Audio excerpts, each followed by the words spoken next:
Bienvenue sur Feedback, le podcast autour du management et du leadership. Je suis Elodie, manager depuis 14 ans, et ma mission, c'est d'aider les salariés et entrepreneurs à prendre confiance en elles pour manager sereinement leur équipe. Alors si toi aussi tu es convaincu qu'on peut avoir un management bienveillant et un leadership affirmé sans écraser les autres, abonne-toi. Tu trouveras ici tous mes conseils et retours d'expérience pour t'aider à devenir une des leaders de demain. Je te souhaite une agréable écoute. Hello à toi et bienvenue pour ce nouvel épisode de podcast dans Feedback. Et je suis tellement contente de te retrouver parce que même si tu m'as eu dans les oreilles chaque semaine, là c'est le premier podcast que j'enregistre depuis mes vacances d'octobre. Et donc j'ai l'impression que ça fait une éternité que je n'ai pas enregistré d'épisode de podcast. Aujourd'hui j'avais envie de parler avec toi d'un sujet, d'une compétence dont on entend beaucoup parler, mais pareil, c'est un peu difficile de savoir qu'est-ce qu'on met derrière. Et en plus, je trouve que le moment est particulièrement bien choisi de l'évoquer dans le podcast, puisque va s'ouvrir la période des entretiens individuels, puisque cet épisode va être diffusé en novembre, et on sait que les entretiens individuels arrivent en entreprise la plupart du temps, soit en décembre, soit en janvier. Et du coup, ton manager, ton N+1, ou même toi-même, lorsque tu vas faire ces entretiens individuels, on va te demander ou tu vas demander à tes collaborateurs d'être proactifs. Donc, je voulais creuser ce sujet avec toi. Qu'est-ce qui se cache derrière le mot proactif ? Comment est-ce qu'on fait pour être vraiment proactif et surfer un peu sur cette compétence qui est ultra recherchée dans les entreprises aujourd'hui ? Avant d'attaquer le cœur du sujet, je t'invite à télécharger ma trame d'entretien individuel pour les managers. Ça va t'aider en fait à les préparer au mieux et d'avoir une trame déjà toute faite, déjà construite pour faire les entretiens de tes collaborateurs. Je sais que c'est un exercice qui est pas facile, qu'on n'a pas du tout envie de faire la plupart du temps. Donc moi, je te mâche le boulot. Tu as juste à cliquer sur le lien qui est disponible dans les notes de cet épisode pour récupérer ta trame offerte d'entretien individuel pour ton équipe. Alors, pourquoi c'est important d'être proactive dans son métier et surtout en tant que manager ? Je vais t'avouer un truc. Alors, tu vas me dire au début, mais hello, mais quel est le rapport avec la proactivité ? Mais tu vas vite comprendre. Personnellement, je n'ai pas du tout la main verte. Je suis même arrivée, je dois l'admettre, à tuer des cactus. C'est dire combien, moi et les plantes, c'est pas vraiment le grand amour. Pourquoi est-ce que je tue mes plantes ? Pourquoi est-ce que je n'ai pas la main verte ? Tout simplement parce que je ne suis pas du tout proactive. En fait, je me laisse bercer et je vais vouloir rempoter mes plantes au mois de juin, alors qu'il fait déjà très chaud là où je vis. Je veux avoir plein de fraises pendant l'été, mais je n'achète mes plants qu'en juillet. Et je n'arrive jamais à anticiper en fait les fortes chaleurs, moi qui arrivent au mois de juin dans ma région. Donc je continue à n'arroser mes plantes que limite une fois tous les 15 jours. Et encore quand j'y pense, je fais tout à l'envers en fait, je fais tout au dernier moment. Je n'anticipe absolument rien. Et en fait, en tant que manager, être proactive, c'est comme être un jardinier qui va préparer la terre avant les premiers signes du printemps, qui va rempoter, qui va s'occuper de ses plantes, qui va leur dire des mots doux. Être manager en tant que jardinier, c'est on sait quand est-ce qu'on va récolter, on sait anticiper et on va planter les graines à l'avance et les cultiver avec soin. Tout va être une question d'anticipation. Moi, en tant que jardinière, je n'y arrive pas du tout. Par contre, c'était une de mes forces en tant que manager. Et être proactive en tant que manager, c'est ultra important dans le monde du travail parce que c'est synonyme pour une entreprise et pour une équipe de dynamisme. Anticiper les événements plutôt que de subir les conséquences, c'est faire preuve de leadership. Un manager, une manager proactive va être perçu comme un leader inspirant. En fait, en prenant les devants, tu vas montrer l'exemple et tu vas inciter ton équipe à faire de même. Et au final, c'est une forme de leadership qui va reposer sur l'action, sur l'initiative et qui va stimuler l'engagement et la motivation de tes collaborateurs. Voilà pourquoi c'est important d'être proactive. La deuxième raison de pourquoi c'est important, c'est que ça va te permettre d'être en contrôle. Donc, s'il y a d'autres contrôles frics dans la salle qui sont comme moi, qui aiment bien avoir la main sur ce qui se passe, contrôler les événements, contrôler pas mal de choses, eh bien, il faut que tu te montres proactif pour y arriver. En anticipant les problèmes, en élaborant tout un tas de stratégies pour les éviter, pour les surmonter, tu vas réduire ton stress, tu vas réduire l'incertitude pour toi, mais aussi pour ton équipe. Et ça va te permettre du coup de gérer les risques, les problèmes, les situations de manière beaucoup plus efficace et même de saisir des opportunités quand elles vont se présenter. Donc, être proactive, ça va t'aider à être une leader inspirante, ça va t'aider à prendre le contrôle, à être dans le contrôle des situations au travail, mais aussi la troisième raison de pourquoi c'est important d'être proactive, c'est qu'on est dans un monde professionnel qui évolue très vite et la capacité à anticiper ces changements et à s'y adapter, c'est un atout majeur qui est vraiment recherché.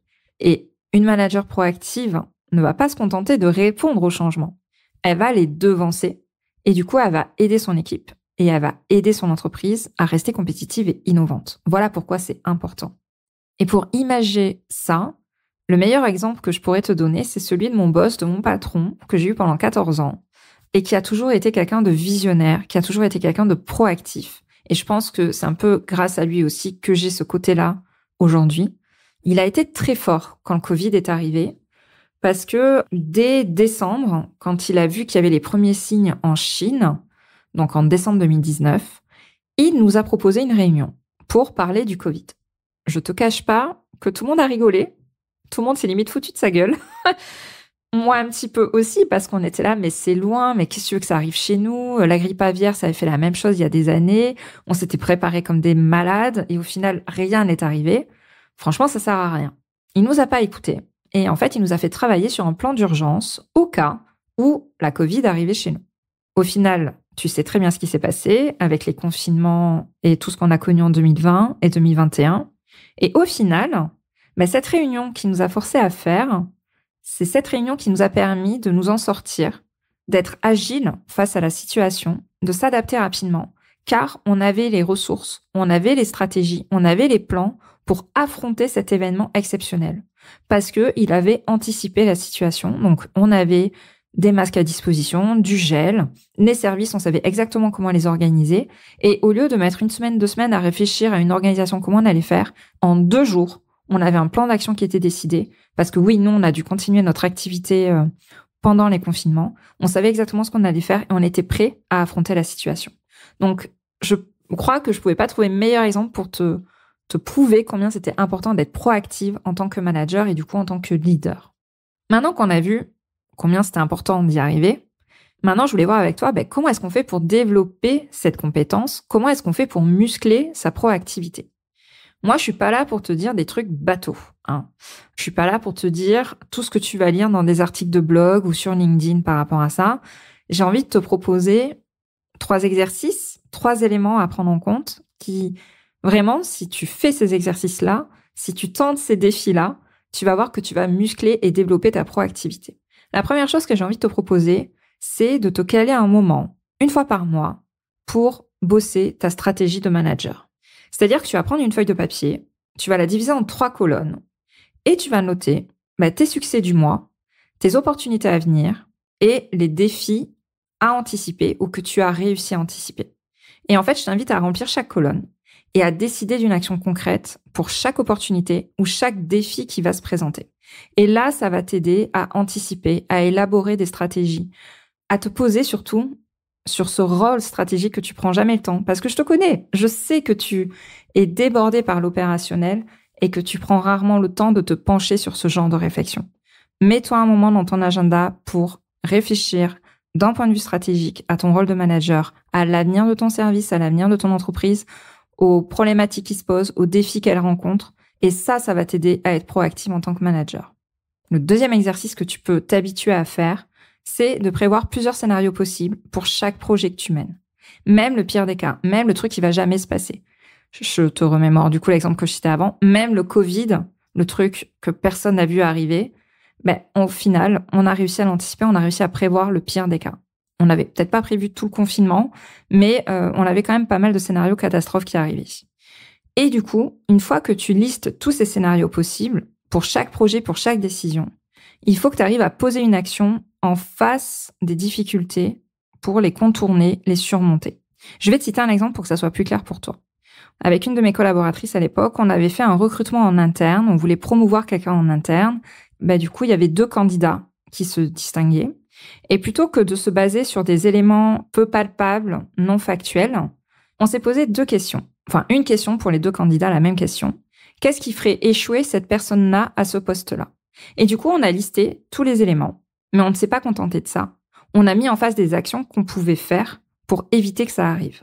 Et tu vois, cette personne-là, on s'était dit, eh bien pour Bernard, c'était le fait qu'il reste trop sur son rôle technique d'avant et qu'il ne prenne pas son rôle de manager. Donc en face, c'était peut-être le former à des techniques de management, au rôle de manager.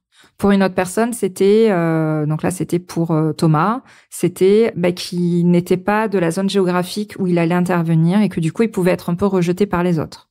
Donc là, on avait prévu une semaine d'intégration beaucoup plus complète et beaucoup plus anticipée si c'était lui qu'on choisissait. Et tu vois, ça nous permettait de faire plusieurs scénarios, d'anticiper le pire et de mettre en face des actions et donc de se montrer proactive par rapport à ça. Le troisième conseil que je pourrais te donner pour muscler ta proactivité, c'est de t'imposer volontairement des contraintes. En fait, la proactivité, elle va être stimulée par des limites, par le manque de liberté. Et imposer des contraintes va t'aider à penser différemment et à innover. Je parle pour toi, mais je parle aussi pour ton équipe. Choisis un projet que tu as en cours, une tâche, une mission, peu importe, et fixe-toi une limite. Ça peut être un délai plus court de réalisation, ça peut être une ressource moins abondante, peu importe. Mais du coup, pose-toi une contrainte et note les nouvelles idées que tu vas avoir, les approches auxquelles tu vas penser, qui vont forcément sortir en te posant ce limite pour t'aider à le surpasser. Et en fait, de travailler dans des conditions qui sont restreintes, qui sont limitées, ça va pousser ta créativité, ça va pousser l'innovation et donc tu vas te montrer proactif par rapport à ça. Et si jamais tu as ce même genre de situation qui se reproduit à l'avenir, eh bien tu seras déjà aguerri, tu auras déjà des armes, des idées pour affronter ça. Je viens de te donner 3 exemples pour toi muscler ta proactivité, donc te caler des moments pour réfléchir à ta stratégie de manager, prévoir les pires scénarios possibles et du coup poser des actions pour les surmonter et t'imposer des contraintes pour développer ta créativité et ta proactivité. Mais du coup, comment est-ce que tu pourrais faire pour le cultiver dans ton équipe? Parce que avoir une manager proactive, c'est hyper intéressant pour une entreprise, mais avoir une équipe proactive, c'est encore plus intéressant et pour ton entreprise et pour toi. Donc là, je vais te donner en fait des idées pour encourager et développer une culture d'équipe proactive avec des exercices ou des actions que tu peux mettre en pratique facilement. Je vais t'en proposer 3. La première, ça va être de valoriser les initiatives. Il faut que dans ton équipe, on n'ait pas peur de prendre des risques. Ça passe par toi. Toi, tu dois oser prendre des risques. Tu dois oser te montrer proactive, innovante, tenter des choses. Et si tu crées un environnement où prendre des initiatives est valorisé, même si elles ne réussissent pas toutes, eh bien en créant cet environnement qui favorise la créativité, l'initiative, l'innovation, tu vas voir que ton équipe va te proposer plein de solutions un peu différentes. Et c'est ça qui sort les équipes du lot. C'est ça qui font sortir les entreprises et les font avancer. Donc, prends le temps, lors de réunions, lors de tes entretiens one-to-one, de reconnaître les initiatives, d'en discuter, d'échanger, de féliciter. En fait, tu ne dois pas pointer du doigt les échecs, les erreurs que font les gens. C'est important de prendre des risques, c'est important de faire des erreurs. Donc, il faut aussi que tu le crées dans ton équipe. Il faut pas que tu pointes du doigt ce genre de choses. Il faut que tu favorises et que tu crées ce genre d'environnement. Ça passe aussi par, dans un deuxième temps, favoriser les nouvelles idées. Ça se rejoint. Mais là, du coup, ce que tu pourrais faire pour créer cet environnement où les nouvelles idées fusent de partout, c'est de proposer peut-être des séances de brainstorming régulières. Ça peut être une fois tous les trimestres, une fois par mois, peu importe, dédiées à l'amélioration des processus que vous avez ensemble ou à la résolution de problèmes.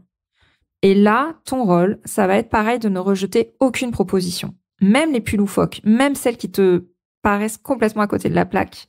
Et il faut que tu demandes aussi à ton équipe de faire preuve de bienveillance, de ne pas juger, pour favoriser cette profusion d'idées, même si elles sont un peu bizarres à première vue. Et je peux t'assurer que dans pas mal de brainstorming que j'ai fait, j'ai dû faire face à ça. Mais du coup, favoriser ce genre de rituel va rendre ton équipe créative. Un exercice que je conseille souvent, et ça a été testé par des clientes et qui ont reconnu que c'était ultra efficace. Mais si tu vois que tu as une réunion qui est un peu descendante, qui se passe pas super bien, ou vraiment tout le monde s'ennuie, personne participe, tu peux juste faire déjà un atelier au sujet de cette réunion pour voir ce qu'on continue, ce qu'on arrête, ce qu'on améliore. Et tu verras qu'il y aura plein d'idées par rapport à ça. Tu vois, c'est de bosser sur ce genre de routine, de processus pour alimenter et trouver de nouvelles idées. Et le troisième exemple, la troisième idée, le troisième exercice que je pourrais te proposer, c'est de proposer des défis ou des ateliers stimulants. Oui, le team building, ça sert à ça. Et vraiment, je t'invite à organiser en tant que manager des ateliers de ce genre-là, où en fait, on va simuler des scénarios, on va résoudre des problèmes en temps réel. Tout ça pour favoriser l'intelligence collective et habituer ton équipe à trouver des solutions un peu différentes qui sortent du lot. Moi, je me souviens, ça avait marqué un peu les esprits, j'avais organisé un atelier où il fallait construire une structure en allumettes, je sais plus en quoi c'était, avec du sopalin, des choses comme ça, qui devait être capable de recevoir un œuf sans le casser qui était lancé du premier étage. Ils m'ont tous regardé avec des yeux en disant « Mais hello, qu'est-ce que tu nous sors ?» Et au final, chacun avait passé un super moment, on avait bien rigolé. Et en fait, ils avaient dû faire preuve d'innovation, de créativité, de proactivité pour résoudre ce problème-là. Et c'est en les habituant, pareil, tu vois, c'est comme un muscle. C'est en faisant beaucoup d'exercices autour de ça que tu vas renforcer cette proactivité dans ton équipe. Donc, je crois que tu l'auras compris. Être proactive va t'aider très clairement dans ton rôle de manager, mais aussi dans ton travail dans l'entreprise de façon plus globale. Parce que c'est une compétence recherchée et appréciée, à la fois par les employeurs, mais aussi par les équipes. Je t'ai donné plein d'exemples, d'exercices, d'actions que tu peux mettre en place. N'hésite pas à me dire si tu veux en tester une. Je sais pas, si tu décides d'organiser un atelier un peu particulier avec ton équipe, fais-moi un retour. J'adore échanger avec les managers, que ça soit sur Instagram, sur LinkedIn ou par mail. Mais vraiment, c'est une compétence à ne pas laisser de côté. C'est une compétence qui peut se développer et je peux t'assurer que si tu testes tout ce que je t'ai dit, ou du moins juste une action, tu vas t'habituer à être proactive et à faire preuve du coup de cette compétence qui est très recherchée maintenant dans les entreprises. J'espère que cet épisode t'a plu et je te dis à la semaine prochaine. Je te remercie d'avoir écouté cet épisode jusqu'au bout. Si tu l'as apprécié, je t'invite à t'abonner sur ta plateforme préférée et à me laisser un commentaire 5 étoiles. On se retrouve au prochain épisode pour parler management et leadership.